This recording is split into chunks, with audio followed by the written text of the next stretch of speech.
We will now talk about conditional expectations of one random variable given another. As we will see, there will be nothing new here, except for old results, but given in new notation.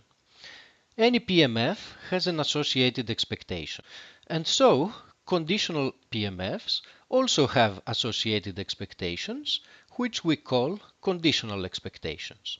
We have already seen them for the case where we condition on an event A. The case where we condition on random variables is exactly the same. We let the event A be the event that y takes on a specific value, and then we calculate the expectation using the relevant conditional probabilities, those that are given by the conditional PMF. So the conditional expectation of x, given that y takes on a certain value, is defined as the usual expectation, except that we use the conditional probabilities that apply given that y takes on a specific value, little y. Recall now the expected value rule for ordinary expectations, and also the expected value rule for conditional expectations given an event, something that we have already seen.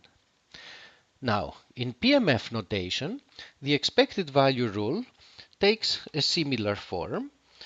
The event A is replaced by the specific event that y takes on a specific value, and in that case, the conditional PMF given the event A is just the conditional PMF given that random variable y takes on a specific value, little y. For the case where we condition on events, we also developed a version of the total probability theorem and the total expectation theorem.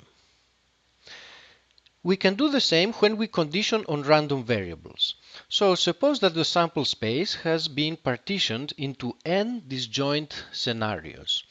The total probability theorem tells us that the probability of the event that random variable x takes on a value little x, can be found by taking the probabilities of this event under each one of the possible scenarios and then weighing those probabilities according to the probabilities of the different scenarios. Now suppose that we are dealing with a random variable that takes values in a set consisting of n elements. And let us consider scenarios. AI, the ith scenario, is the event that the random variable y takes on the ith possible value.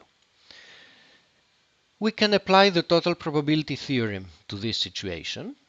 We can find the probability that the random variable x takes on a certain value little x by considering the probability of this event happening under each possible scenario, where a scenario is that y took on a specific value, and then weigh those probabilities according to the probabilities of the different scenarios. The story with the total expectation theorem is similar. We know that an expectation can be found by taking the conditional expectations under each one of the scenarios and weighing them according to the probabilities of the different scenarios.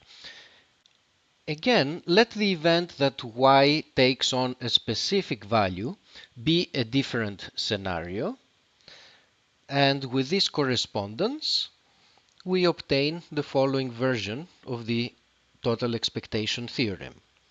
We have a sum of different terms, and each term in the sum is the probability of a given scenario times the expected value of x under this particular scenario.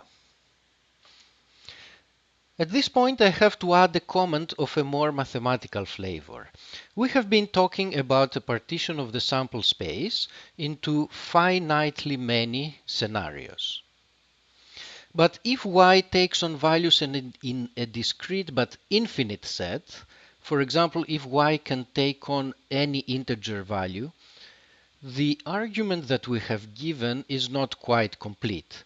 Fortunately, the total probability theorem and the total expectation theorem, they both remain true even for the case where y ranges over an infinite set, as long as the random variable x has a well-defined expectation. For the total probability theorem, the proof for the general case can be carried out without a lot of difficulty, just using the countable additivity axiom. However, for the total expectation theorem, it takes some harder mathematical work, and this is beyond our scope. But we will just take this fact for granted, that the total expectation theorem carries over to the case where we're adding over an infinite sequence of possible values of y.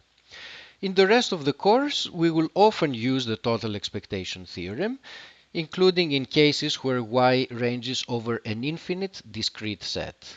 In fact, we will see that this theorem is an extremely useful tool that can be used to divide and conquer complicated models.